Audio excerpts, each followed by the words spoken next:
നമ്മളെ ദൈവം സ്നേഹിക്കുന്നതിന്റെ തെളിവ് എന്താണെന്ന് അറിയാമോ? അവൻ ഈ താണ ലോകത്തിലേക്ക് നമ്മളെ തേടി ഇറങ്ങി വന്നാണ്. നോക്കുവിന് ആ മകന് ആ പന്നിക്കൂട്ടില് ആ കഠിനമായിരിക്കുന്ന വേദകൾ കടക്കുമ്പോഴ് അവൻ ഇങ്ങനെ നിലവിളിച്ചു, എന്റെ അപ്പന്റെ അടുക്കലേക്ക് മടങ്ങിപ്പോയിരുന്നെങ്കിൽ. എന്റെ അപ്പന്റെ അടുക്കൽ എത്രയോ കൂലിക്കാരുണ്ട്, അവരൊക്കെ ഭക്ഷണം കഴിച്ചതിന് ശേഷം വേലക്കാർ പന്നികൾക്ക് കൊണ്ട് എറിഞ്ഞു കളയാണ്. ആ മനോഹരമായിരിക്കുന്ന ഫുഡ് കൊണ്ട് പന്നികൾക്ക് എറിഞ്ഞു കളയാണ് ബാക്കി വരുന്നത്. ആ അപ്പന്റെ മകനായിരിക്കുന്ന ഞാനോ പന്നിയുടെ ഭക്ഷണം പോലും കിട്ടാതെ ഇവിടെ വലഞ്ഞപ്പോൾ ഞാൻ എന്റെ അപ്പന്റെ അടുക്കലേക്ക് മടങ്ങിപ്പോകും. എന്നിട്ട് ഞാൻ എന്റെ അപ്പനോട് പറയും, അപ്പ ഞാൻ നിന്നോടും സ്വർഗത്തോടും പാപം ചെയ്തിരിക്കുന്നു, ഇനി നിന്റെ മകനെന്ന് പറയുവാൻ എനിക്ക് യോഗ്യതയില്ല, എനിക്ക് ഭക്ഷണം മാത്രം മതി, ഞാൻ കൂലിക്കാരനായിട്ട് തീർന്നോളാം എന്ന് പറയണമെന്ന് നിരൂപിച്ചുകൊണ്ട് അപ്പന്റെ അടുക്കലേക്ക് മടങ്ങിപ്പോകുമ്പോൾ ആ ദൂരദേശത്തൂന്ന് ദൂരെ മകൻ കടന്നു വരുന്നത് കീറിയ കുപ്പായവും പൊട്ടിയ പാണ്ടവും പൊട്ടിയ ചെരുപ്പും ഇട്ടുകൊണ്ട് ആ വിഷണ്ണനായിട്ട് കടന്നു വരുന്ന നാറ്റമുള്ള മകനെ ദൂരെ വെച്ച് അപ്പൻ കണ്ടു.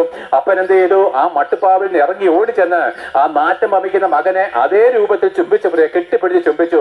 അവനെ കുളിപ്പിച്ച് പുതിയ വസ്ത്രം ധരിപ്പിച്ചിട്ടെല്ലാം അവന്റെ ആ പാപ സ്വഭാവത്തിൽ അതേ സ്വഭാവത്തില് ആ അപ്പൻ അവനെ മാറോട് ചേർത്തിട്ട് വേലക്കാരോട് വിളിച്ചു പറഞ്ഞു, നമ്മുടെ മകനെ നമുക്ക് നഷ്ടപ്പെട്ടു പോയിരുന്നതാ, അവൻ മടങ്ങി വന്നിരിക്കുന്നു, അവൻ മരിച്ചവനായിരുന്നു, ഇതാ അവൻ ജീവിച്ചിരിക്കുന്നു, വേഗം തടിച്ച കാളക്കുട്ടി അറുത്തവന് വിരുന്നൊരുക്കുവിന്, ഇതാ അവന് ഏതാണ്ട് പുതിയ ചെരുപ്പ് ധരിപ്പിന്, വസ്ത്രം ധരിപ്പിന് എന്നൊക്കെ പറഞ്ഞ് ജനങ്ങളെ അവന്റെ വേലക്കാരെ ഉദ്യമിപ്പിച്ചിട്ട് അവന്റെ കയ്യിലിരുന്ന മുദ്രമോതിരമൂരി അവന്റെ കരങ്ങളിലിട്ടിട്ട് ആ അപ്പനും മകനും ഒന്നിച്ച് അന്ന് അത്താഴം കഴിക്കുകയാണ്. നോക്കുവിനെ, ആ അപ്പനെ തള്ളി കടന്നുപോയ മകൻ മടങ്ങി വന്ന നാളില് അപ്പൻ വീണ്ടും അവനെ സൗഭാഗ്യത്തിലേക്ക് തിരിച്ചതുപോലെ പ്രിയപ്പെട്ടവരെ, നിങ്ങളുടെ ദുഃഖവേളകളില്, നിങ്ങളുടെ നാശത്തിന്റെ അനുഭവത്തില് നമ്മുടെ അപ്പൻ ചെയ്ത ആദമിന്റെ പ്രവൃത്തികളാൽ നമ്മളെല്ലാവരും നഷ്ടപ്പെട്ടു പോയെങ്കിൽ ആ യേശു ക്രിസ്തുവിലേക്ക് മടങ്ങി വരുവാൻ നമുക്ക് മനസ്സുണ്ടെങ്കിൽ, യേശു ക്രിസ്തുവിലേക്ക് നമ്മൾ മടങ്ങി വരുവാൻ മനസ്സുണ്ടെങ്കിൽ ആ മകൻ അനുഭവിച്ച സമാധാനത്തിലേക്ക് നിങ്ങൾക്ക് വരാൻ പ്രിയപ്പെട്ടവരെ.